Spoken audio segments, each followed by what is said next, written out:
Hello everyone, select IAS के current affair programme में आप सभी का स्वागत है। फ्रेंड्स, यहाँ पर हम ई दृष्टि घटना चक्र करंट अफेयर को डिस्कस कर रहे हैं। ये आपकी 2023 की लेटेस्ट मैगजीन है। यहाँ पर आपका 1 अगस्त 2022 से 20 अगस्त 2023 तक का इट मीन्स पूरे 1 साल का करंट अफेयर अच्छे से कवर हो जाएगा। इसकी प्लेलिस्ट हम अपने चैनल पर बना देंगे, तो आप इस मैगजीन की प्लेलिस्ट को भी फॉलो कर सकते हैं। और जो क्लासेस इस मैगजीन से आ चुकी हैं, आपको उन क्लास को भी जरूर देख लेना है, क्योंकि इस मैगजीन में काफी अच्छे से करंट अफेयर को कवर किया जाता है। अगर आप इसकी सभी क्लासेस को अच्छे से फॉलो करते हैं तो आपका करंट अफेयर अच्छे से तैयार हो जाएगा। आज की क्लास में हम नेशनल करंट अफेयर को डिटेल में डिस्कस करेंगे। चलिए फिर स्टार्ट करते हैं आज की क्लास। तो फ्रेंड्स, यहाँ पर आप देख सकते हैं, यहाँ से आपका नेशनल करंट अफेयर स्टार्ट हो जाता है और काफ़ी अच्छे से करंट अफेयर यहाँ पर कवर किया गया है। देखिए, सबसे पहले है आपके सामने प्रधानमंत्री विश्वकर्मा योजना। आपने इस योजना के बारे में ज़रूर सुना होगा। आज की क्लास में हम समझेंगे कि आखिर ये क्या है और डिटेल में हम यहाँ पर डिस्कस करेंगे। देखिए, प्रधानमंत्री नरेंद्र मोदी ने 77वें स्वतंत्रता दिवस के अवसर पर राष्ट्र के नाम अपने संबोधन में विश्वकर्मा योजना की घोषणा की थी। तो कब इसकी घोषणा की गई थी? 77वें स्वतंत्रता दिवस के अवसर पर प्रधानमंत्री ने अपनी स्पीच में प्रधानमंत्री विश्वकर्मा योजना की घोषणा की थी। इस योजना को पारंपरिक शिल्पकारी ट्रेडिशनल क्राफ्टमैनशिप में कुशलता प्राप्त व्यक्तियों के लाभ हेतु तैयार किया गया है। तो इस योजना का लाभ किनको मिलेगा? जो पारंपरिक शिल्पकार हैं उनको इस योजना का लाभ मिलेगा। इस योजना को विश्वकर्मा जयंती के अवसर पर लॉन्च किया जाएगा और यह योजना विशेष रूप से ओबीसी समुदाय, बुनकरों, स्वर्णकारों, लोहारों, धोबियों एवं नाई इत्यादि को सशक्त बनाएगी। तो इस समुदाय के सशक्तिकरण के लिए विश्वकर्मा योजना को लॉन्च किया गया है। देखिए, आपको इस योजना से रिलेटेड किन पॉइंट्स को याद रखना है एग्जाम के पॉइंट ऑफ व्यू से, तो आप यहाँ पर देख सकते हैं। देखिए, 16 अगस्त 2023 को प्रधानमंत्री नरेंद्र मोदी की अध्यक्षता में आर्थिक मामलों की कैबिनेट समिति ने प्रधानमंत्री विश्वकर्मा योजना को मंजूरी प्रदान की। तो कब इस योजना को मंजूरी प्रदान की गई है? 16 अगस्त 2023 को। ये डेट आप याद रखेंगे। यह केंद्रीय क्षेत्र की एक नई योजना है। इस योजना की अवधि 5 वर्ष निर्धारित है। वित्त वर्ष 2023-24 से 2027-28 तक के लिए इस योजना की अवधि होगी। इस योजना हेतु वित्तीय परिव्यय 13,000 करोड़ रुपए निर्धारित किया गया है। इस योजना का उद्देश्य अपने हाथों और औजारों से काम करने वाले कारीगरों व शिल्पकारों द्वारा पारंपरिक कौशल के परिवार आधारित पेशे को बढ़ावा देना है। प्रधानमंत्री विश्वकर्मा योजना के तहत कारीगरों एवं शिल्पकारों को पीएम विश्वकर्मा प्रमाण पत्र एवं पहचान पत्र के माध्यम से मान्यता प्रदान की जाएगी। साथ ही 5% की रियायती ब्याज दर के साथ 1 लाख रुपए तक और 2 लाख रुपए तक की ऋण सहायता भी प्रदान की जाएगी। तो यहाँ पर ऋण भी दिया जाएगा। इस योजना के तहत कौशल उन्नयन, टूल किट प्रोत्साहन, डिजिटल लेन देन के लिए प्रोत्साहन और विपणन सहायता प्रदान की जाएगी। तो फ्रेंड्स, यहाँ पर आप देख सकते हैं, हम यहाँ पर इस स्कीम को डिटेल में डिस्कस कर रहे हैं, क्योंकि क्वेश्चन आपसे कहीं से भी पूछा जा सकता है। देखिए, यह योजना पूरे भारत में ग्रामीण एवं शहरी क्षेत्र के कारीगरों एवं शिल्पकारों को सहायता प्रदान करेगी। इस योजना के तहत प्रथम चरण में 18 पारंपरिक व्यवसायों को शामिल किया जाएगा, जो निम्न है। तो ये 18 पारंपरिक व्यवसाय कौन से हैं आप यहाँ पर देख सकते हैं। फॉर एग्जाम्पल, बढ़ई, नाव निर्माता, अस्त्र निर्माता, लोहार, हथौड़ा एवं टूलकिट निर्माता, ताला बनाने वाला, स्वर्णकार, जो छोटे छोटे व्यवसाय से जुड़े हुए हैं। और यहाँ पर आप देख सकते हैं कुम्हार, मूर्तिकार, मोची और नाई, माला बनाने वाला, मछली पकड़ने का जाल बनाने वाला। तो जो छोटे छोटे व्यवसाय से जुड़े हुए हैं उनको इस योजना के तहत कवर किया जाएगा। तो फ्रेंड्स, यहाँ पर हमने प्रधानमंत्री विश्वकर्मा योजना को काफ़ी अच्छे से कवर किया है। देखिए, दूसरी स्कीम है आपके सामने अमृत भारत स्टेशन योजना। तो अमृत भारत स्टेशन योजना क्या है? चलिए इसको अच्छे से समझते हैं। देखिए, प्रधानमंत्री नरेंद्र मोदी द्वारा अपने संबोधनों में अक्सर अत्याधुनिक सार्वजनिक परिवहन के प्रावधान पर बल दिया जाता रहा है। चूंकि अधिकांश जनसंख्या द्वारा परिवहन के साधन के रूप में भारतीय रेल को वरीयता दी जाती है, अतः प्रधानमंत्री ने रेलवे स्टेशनों पर विश्व स्तरीय सुविधाएं प्रदान करने के महत्व पर बल दिया है। प्रधानमंत्री के इसी दृष्टिकोण के आधार पर देश भर में 1309 स्टेशनों के पुनर्विकास के लिए अमृत भारत स्टेशन योजना प्रारंभ की गई है। तो कितने स्टेशन हैं? 1309, और ये देश भर के स्टेशन हैं। इनका पुनर्विकास किया जाएगा, इनको और अधिक विकसित किया जाएगा। इन्हीं के पुनर्विकास के लिए अमृत भारत स्टेशन योजना को शुरू किया गया है। आपको इस स्कीम से क्या पॉइंट याद रखना है तो आप यहाँ पर देख सकते हैं। देखिए, 6 अगस्त 2023 को प्रधानमंत्री नरेंद्र मोदी ने अमृत भारत स्टेशन योजना के भाग के रूप में देश भर के 508 रेलवे स्टेशनों के पुनर्विकास की आधारशिला रखी। ये 508 रेलवे स्टेशन 27 राज्यों और केंद्र शासित प्रदेशों में विस्तृत हैं।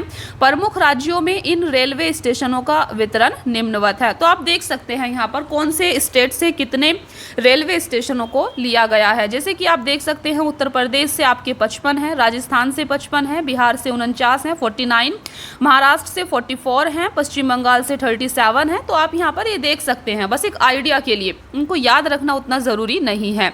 इन 508 रेलवे स्टेशनों का पुनर्विकास 24,470 करोड़ रुपए से अधिक की लागत से किया जाएगा। उल्लेखनीय है कि अमृत भारत स्टेशन योजना के तहत दीर्घकालिक दृष्टिकोण के साथ निरंतर आधार पर रेलवे स्टेशनों के विकास की परिकल्पना की गई है। नेक्स्ट है आपका राष्ट्रीय बहुआयामी गरीबी सूचकांक एक प्रगति समीक्षा 2023। तो फ्रेंड्स, राष्ट्रीय बहुआयामी गरीबी सूचकांक को आपको अच्छे से यहाँ पर समझना है, क्योंकि इस प्रकार की रिपोर्ट से अक्सर क्वेश्चन पूछे जाते हैं।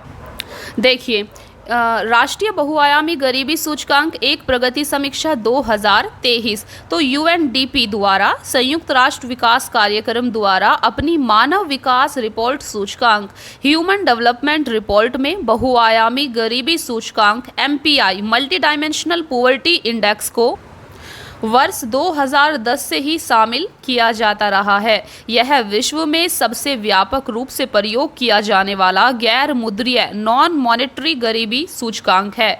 इसके तहत 3 आयामों जैसे स्वास्थ्य, शिक्षा एवं रहन सहन का स्तर के आधार पर बहुआयामी गरीबी का मापन किया जाता है। फ्रेंड्स, यहाँ पर आपको याद रखना है इस रिपोर्ट को किन आधारों पर जारी किया जाता है। तो यहाँ पर मेनली 3 आयाम हैं जिनको इसमें शामिल किया जाता है। पहला है आपका स्वास्थ्य, दूसरा है आपका शिक्षा और तीसरा है रहन सहन का स्तर, लिविंग स्टैंडर्ड। देखिए, राष्ट्रीय बहुआयामी गरीबी सूचकांक परियोजना का उद्देश्य वैश्विक रूप से स्वीकार्य होने के साथ साथ भारत की स्थिति के अनुरूप एक सूचकांक का निर्माण करना है। इस परियोजना का व्यापक उद्देश्य वैश्विक रैंकिंग में भारत की स्थिति में सुधार करना है। भारत में बहुआयामी गरीबी सूचकांक के कार्यान्वयन के लिए नीति आयोग नोडल मंत्रालय है। तो भारत के अंदर अगर हम बात करते हैं मल्टी डायमेंशनल पॉवर्टी इंडेक्स को कौन जारी करता है, तो फ्रेंड्स ये है आपका नीति आयोग। अभी हम देखेंगे। देखिए, राष्ट्रीय बहुआयामी गरीबी सूचकांक का निर्माण 3 आयामों, जैसा कि अभी आपको बताया कि इसमें 3 आयामों को शामिल किया जाता है, स्वास्थ्य, शिक्षा एवं रहन सहन का स्तर में विभक्त 12 संकेतकों के आधार पर किया गया है। देखिए, यहाँ पर आपको कुछ पॉइंट है जो आपको एग्जाम के पॉइंट ऑफ व्यू से याद रखने हैं। 17 जुलाई 2023 को नीति आयोग द्वारा राष्ट्रीय बहुआयामी गरीबी सूचकांक एक प्रगति समीक्षा 2023 national multi dimensional poverty index A progress review 2023 नामक रिपोर्ट जारी की गई है और यह इस रिपोर्ट का द्वितीय संस्करण है। तो कौन सा संस्करण है? दूसरा संस्करण है। उल्लेखनीय है कि इस रिपोर्ट का प्रथम संस्करण वर्ष 2021 में लॉन्च किया गया था। नवीनतम रिपोर्ट राष्ट्रीय परिवार स्वास्थ्य सर्वेक्षण 5 2019 से 21 पर आधारित है। इस रिपोर्ट में राज्य और केंद्र शासित प्रदेश और जिला स्तरों पर बहुआयामी गरीबी की स्थिति का विस्तृत विश्लेषण प्रस्तुत किया गया है। साथ ही इसमें आप देख सकते हैं NFHS 4 और NFHS 5 यानी कि 2015-16 से 2019-21 के मध्य बहुआयामी गरीबी में हुए परिवर्तनों को भी दर्ज किया गया है। नवीनतम रिपोर्ट में 36 राज्यों और केंद्र शासित प्रदेशों और 707 प्रशासनिक जिलों के लिए बहुआयामी गरीबी के अनुमान प्रस्तुत किए गए हैं। तो यहाँ पर आप इन आंकड़ों को देख सकते हैं। देखिए, जो एक मेन आंकड़ा है जो आपको थोड़ा याद रखना है वो ये है कि वर्ष 2015-16 से वर्ष 2019-21 के मध्य देश में रिकॉर्ड 13.5 करोड़ लोग बहुआयामी गरीबी से मुक्त हुए हैं इस रिपोर्ट के अकॉर्डिंग। ये आपको याद रखना है। और समान अवधि के दौरान बहुआयामी गरीबी से मुक्त हुए लोगों की संख्या की दृष्टि से जो शीर्ष 3 राज्य हैं जहां पर सबसे ज़्यादा लोग गरीबी से मुक्त हुए हैं वो 3 राज्य हैं आपके टॉप 3 स्टेट।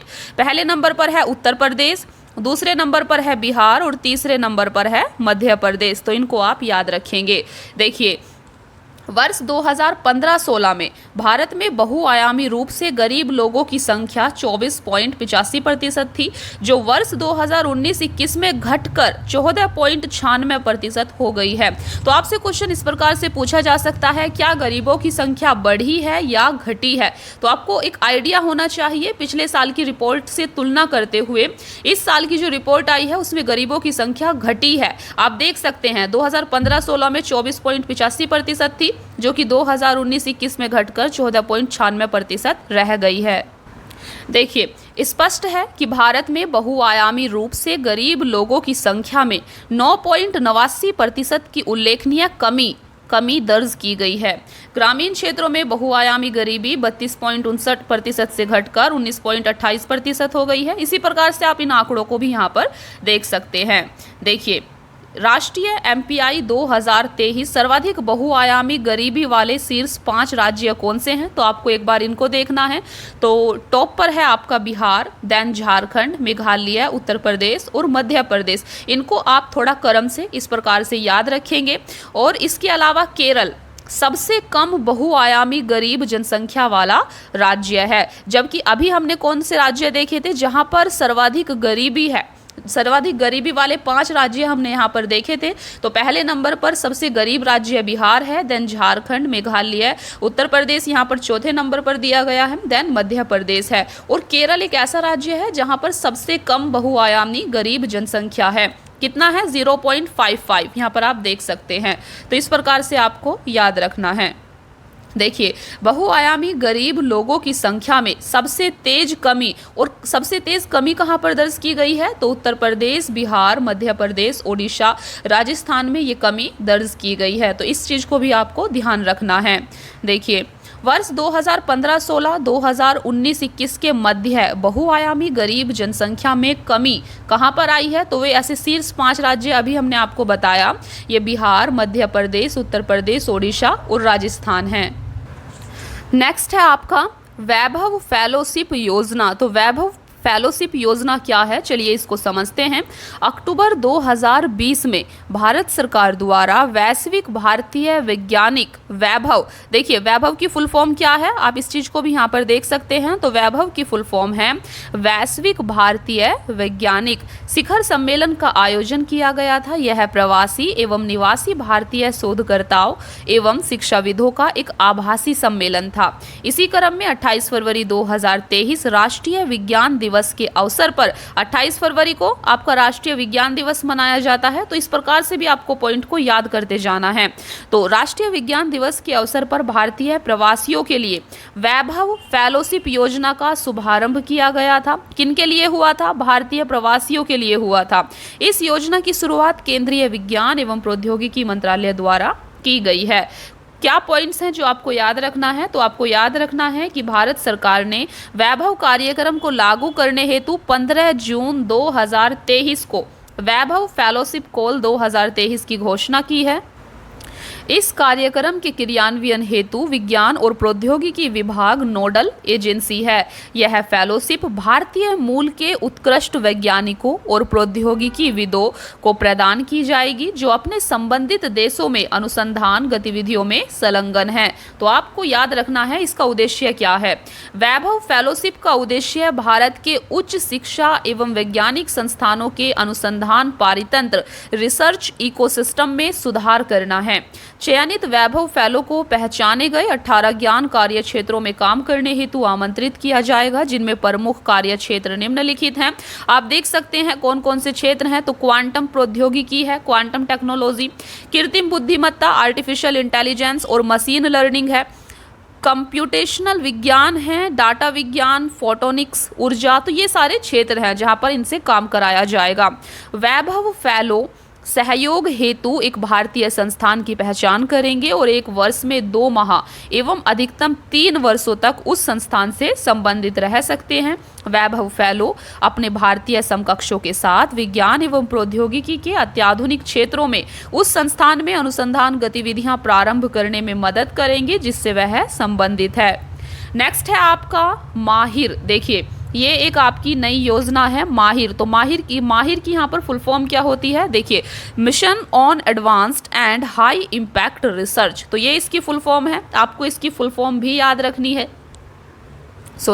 चलिए समझते हैं कि आखिर ये क्या है। देखिए देश में ऊर्जा क्षेत्र से संबंधित नवीनतम एवं उभरती हुई प्रौद्योगिकियों पर अत्याधुनिक एवं उच्च प्रभाव अनुसंधान हाई इम्पैक्ट रिसर्च संचालित किए जाने की तत्काल आवश्यकता है। इसी आवश्यकता को पूरा करने के दृष्टिगत हाल ही में माहिर नामक मिशन को लॉन्च किया गया है। इस योजना से रिलेटेड कौन से पॉइंट आपको याद रखने हैं? देखिए जून 2023 में mission on advanced and high impact research नामक एक राष्ट्रीय मिशन का शुभारंभ किया गया। माहिर का शुभारंभ केंद्रीय विद्युत मंत्रालय तथा नवीन और नवीकरणीय ऊर्जा मंत्रालय द्वारा संयुक्त रूप से किया गया है। इस मिशन को वर्ष 2023-24 से लेकर 2027-28 तक 5 वर्ष की प्रारंभिक अवधि हेतु तैयार किया गया है। इसका प्रमुख उद्देश्य भारत को उन्नत विद्युत प्रौद्योगिकी हेतु एक विनिर्माण केंद्र बनाना है। मिशन की संरचना द्विस्तरीय है जो निम्नलिखित है। सबसे पहले इसमें एक अपेक्स कमेटी शीर्ष समिति होगी और शीर्ष समिति का क्या काम होगा? तो आप देख सकते हैं शीर्ष समिति इस मिशन के तहत निर्मित होने वाली प्रौद्योगिकियों और उत्पादों पर विचार विमर्श करेगी एवं अनुसंधान प्रस्तावों को मंजूरी प्रदान करेगी। इसकी अध्यक्षता केंद्रीय विद्युत मंत्री और नवीन और नवीकरणीय ऊर्जा मंत्री के द्वारा की जाएगी। दूसरी होगी तकनीकी कार्य क्षेत्र समिति टेक्निकल स्कोपिंग कमेटी। तो इसके द्वारा क्या होगा? आप देख सकते हैं यह समिति अनुसंधान क्षेत्रों की पहचान, संभावित प्रौद्योगिकियों की सिफारिश एवं अनुमोदित अनुसंधान परियोजनाओं की निगरानी करेगी। इसकी अध्यक्षता केंद्रीय विद्युत प्राधिकरण के अध्यक्ष द्वारा की जाएगी। इस मिशन का सचिवालय बेंगलुरु में स्थापित होगा। तो ये चीज भी आपको याद रखनी है।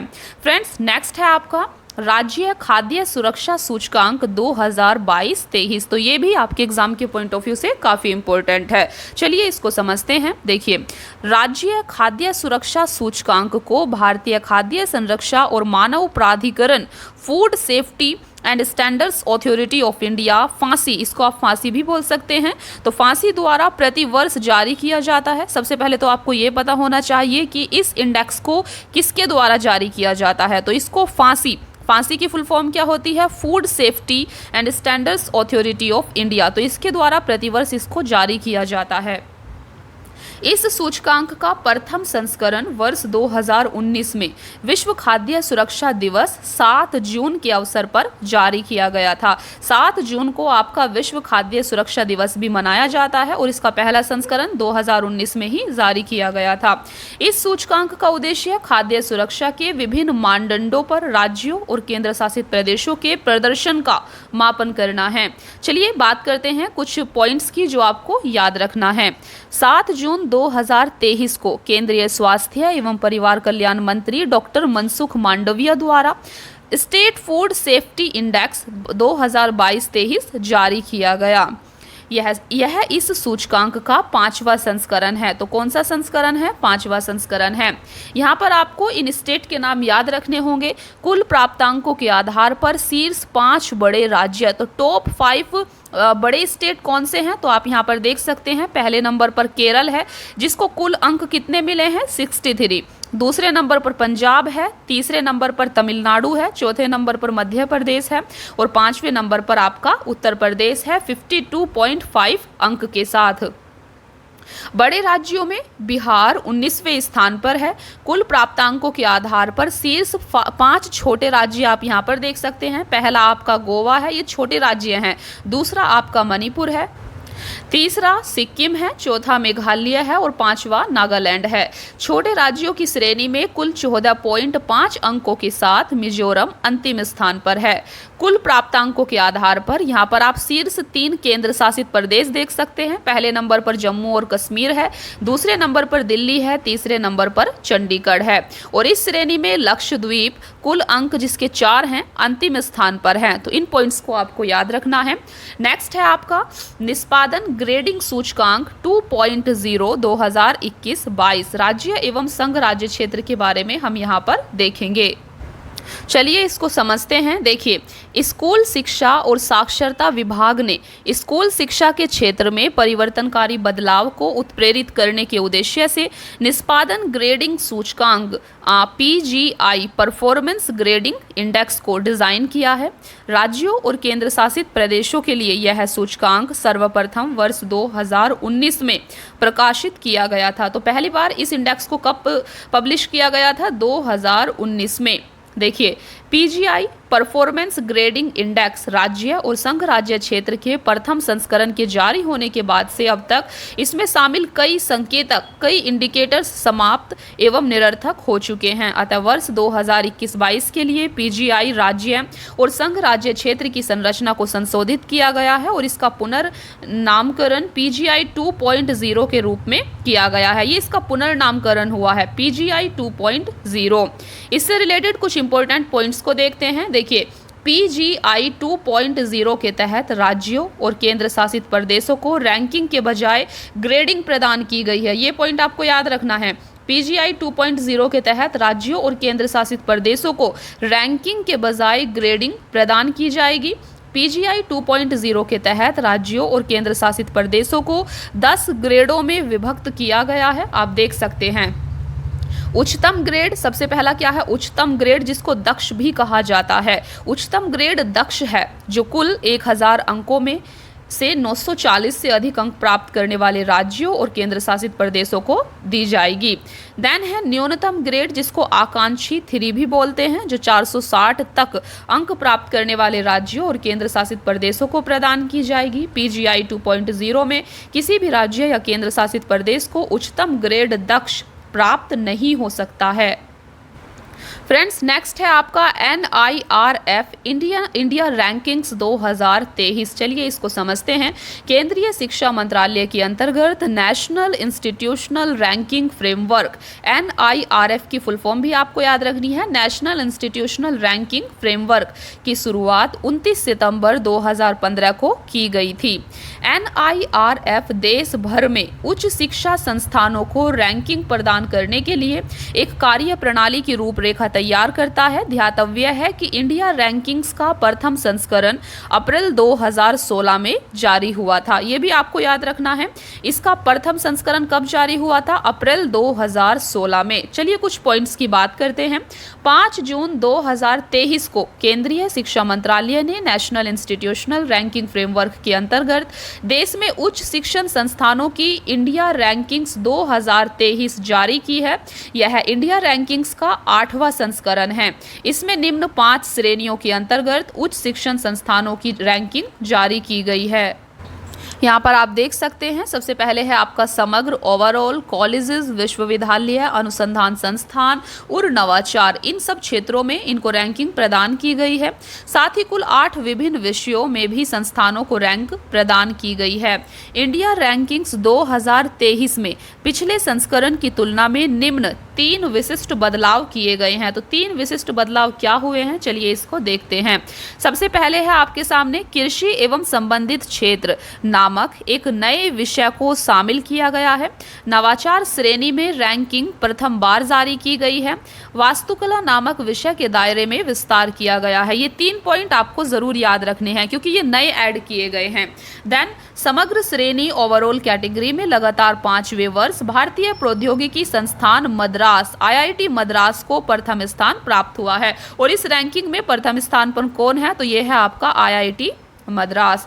दोस्तों यहाँ पर आप इंडिया रैंकिंग्स 2023 के अकॉर्डिंग शीर्ष 5 संस्थान को देख सकते हैं जो टॉप 5 हैं।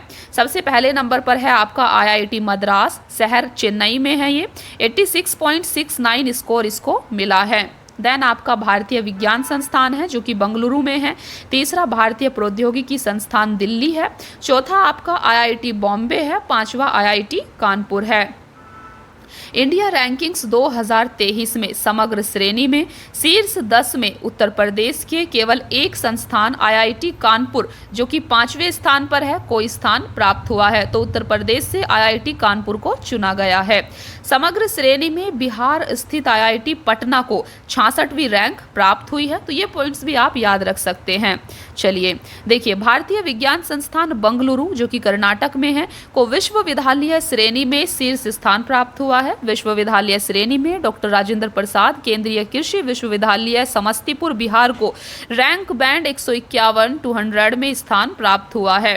कॉलेज श्रेणी में शीर्ष संस्थान है आपका मिरांडा हाउस दिल्ली। तो इसके बारे में आपने सुना होगा। इसको कॉलेज श्रेणी में शीर्ष संस्थान का दर्जा प्राप्त हुआ है मिरांडा हाउस को। अनुसंधान श्रेणी में शीर्ष संस्थान है आपका भारतीय विज्ञान संस्थान बंगलुरु। देन नवाचार श्रेणी में शीर्ष संस्थान है आपका IIT कानपुर। इंजीनियरिंग विषय में शीर्ष संस्थान है IIT मद्रास। प्रबंधन विषय में शीर्ष संस्थान है IIM अहमदाबाद। फार्मेसी विषय में शीर्ष संस्थान है राष्ट्रीय औषधीय शिक्षा एवं अनुसंधान संस्थान हैदराबाद। इनको भी आप यहाँ पर देख सकते हैं। देखिए अलग अलग उसमें आपका अलग अलग शीर्ष संस्थान प्राप्त हुए हैं। देखिए जो काफ़ी इम्पोर्टेंट है, नेक्स्ट करंट अफेयर है आपका नए संसद भवन का उद्घाटन। तो दोस्तों नए संसद भवन का उद्घाटन हुआ है। ये न्यूज़ आप सभी ने सुनी होगी। इसके बारे में क्या पॉइंट है जो आपको एग्जाम के पॉइंट ऑफ व्यू से याद रखने हैं, तो उनको हम यहाँ पर डिस्कस करेंगे। देखिए औपनिवेशिक युग कॉलोनियल एरा के दौरान अग्रणी ब्रिटिश वास्तुविदों एडविन लुटियंस एवं हर्बर्ट बेकर ने सेंट्रल विस्टा परिसर की परिकल्पना की थी। इसका उद्घाटन वर्ष 1931 में किया गया था। इसमें राष्ट्रपति भवन, संसद भवन, नॉर्थ एवं साउथ ब्लॉक और अभिलेख कार्यालय के साथ साथ इंडिया गेट स्मारक और राजपथ के दोनों ओर नागरिक उद्यान शामिल थे। भारत की लोकतांत्रिक भावना का प्रतीक संसद भवन सेंट्रल विस्टा के केंद्र में अवस्थित है। इससे रिलेटेड कुछ इंपॉर्टेंट पॉइंट्स को यहाँ पर हम देखते हैं। देखिए 28 मई 2023 को प्रधानमंत्री नरेंद्र मोदी द्वारा नए संसद भवन का उद्घाटन किया गया। तो नए संसद भवन का उद्घाटन कब हुआ है? 28 मई 2023 को। इस अवसर पर प्रधानमंत्री ने 75 रुपये का सिक्का और स्मारक डाक टिकट भी जारी किया है। प्रधानमंत्री ने नए संसद भवन के उद्घाटन के अवसर पर लोकसभा कक्ष में स्पीकर की कुर्सी के ठीक बगल में पवित्र सैनगोल भी स्थापित किया है। तो ये चीज़ आपको याद रखनी है। नए संसद भवन की डिज़ाइन अहमदाबाद गुजरात स्थित एक architecture firm HCP design planning and management limited ने तैयार की है। देखिए त्रिभुजाकार में बना नया संसद भवन 4 मंजिला है। कुछ ये बेसिक पॉइंट्स है जो आपको पता होना चाहिए। नया संसद भवन लगभग 64,500 वर्ग मीटर क्षेत्र में विस्तृत है। इस भवन के 3 मुख्य प्रवेश द्वार, ज्ञान द्वार, शक्ति द्वार और कर्म द्वार हैं। नए संसद भवन में लोकसभा सदस्यों हेतु कुल 888 सीटों की क्षमता के अतिरिक्त राज्यसभा हॉल में 384 सदस्यों के बैठने की क्षमता होगी। नए संसद भवन में लोकसभा का आंतरिक हिस्सा राष्ट्रीय पक्षी मोर पर आधारित है, जबकि राज्यसभा का आंतरिक हिस्सा राष्ट्रीय पुष्प कमल पर आधारित है। इसके साथ ही नए संसद भवन के प्रांगण में राष्ट्रीय वृक्ष बरगद स्थित है। देखिए संसद भवन में सैनगोल की स्थापना, चलिए इसके बारे में समझते हैं। 14 अगस्त 1947 को भारत की स्वतंत्रता की पूर्व संध्या पर एक पवित्र सैनगोल का निर्माण किया गया। इस सैनगोल को एक तमिल आधीनम धार्मिक मठ द्वारा पंडित जवाहरलाल नेहरू को सौंपा गया, जो अंग्रेजों से भारत को सत्ता के हस्तांतरण का प्रतीक था। तो ये अंग्रेजों से भारत को सत्ता के हस्तांतरण का प्रतीक है। वर्ष 1947 में पंडित नेहरू को प्राप्त सैनगोल की लंबाई 5 फीट थी और उस पर सोने की परत चढ़ाई गई थी। 14 अगस्त 1947 को पंडित नेहरू द्वारा सैनगोल को प्राप्त करने के बाद इसे इलाहाबाद संग्रहालय वर्तमान प्रयागराज में रखा गया था।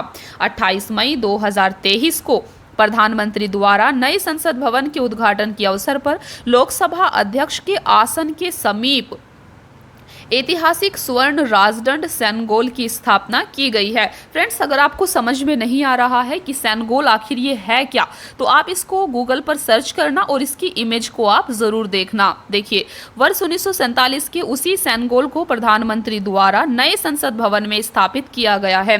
तो यहाँ पर आपको सेनगोल की एक ऐतिहासिक महत्व क्या है, यहाँ पर ये चीज आपको समझाई गई है। सेनगोल के शीर्ष पर भगवान शिव के पवित्र बैल नंदी को नक्काशी के माध्यम से चित्रित किया गया है। तमिलनाडु में चोल राजाओं के शासनकाल के दौरान महायाजकों के माध्यम से सेनगोल को एक राजा से दूसरे राजा को सौंप दिया जाता था। सेनगोल की स्वीकृति उत्तरदायित्व के साथ शासन के अधिकार को प्रदर्शित करती है।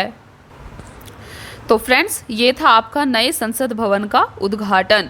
नेक्स्ट है आपका उड़ान 5.1। तो उड़ान 5.1 क्या है, इसको हम नेक्स्ट वीडियो में देखेंगे। तो आज की क्लास में हम आपका नेशनल करंट अफेयर डिस्कस कर रहे थे, जो कि काफ़ी अच्छे से काफ़ी डिटेल में हमने हर न्यूज़ को डिस्कस किया है और आपके एग्जाम के लिए काफ़ी अच्छे से यहाँ पर करंट अफेयर एक साल का पूरा तैयार हो जाएगा। तो दोस्तों, ई दृष्टि करंट अफेयर को डिस्कस करना हम जारी रखेंगे और जो आपका नेशनल करंट अफेयर है आपका ये 2 से 3 वीडियो में पूरा कवर होगा। तो आज आपका नेशनल करंट अफेयर का पार्ट 1 था। पार्ट 2 भी इसका जल्द ही आपका अपलोड किया जाएगा। डेली बेसिस पर हम इस मैगजीन को यहाँ पर अपलोड करेंगे, इसकी वीडियोस को अपलोड किया जाएगा। आपको डेली रेगुलर बेसिस पर इसे फॉलो करना है, अच्छे से चीज़ों को याद करते चलना है। सोल्ट में आप अपने नोट्स भी बना सकते हैं और ये मैगजीन आपके सभी एग्जाम के लिए काफ़ी ज़्यादा महत्वपूर्ण है।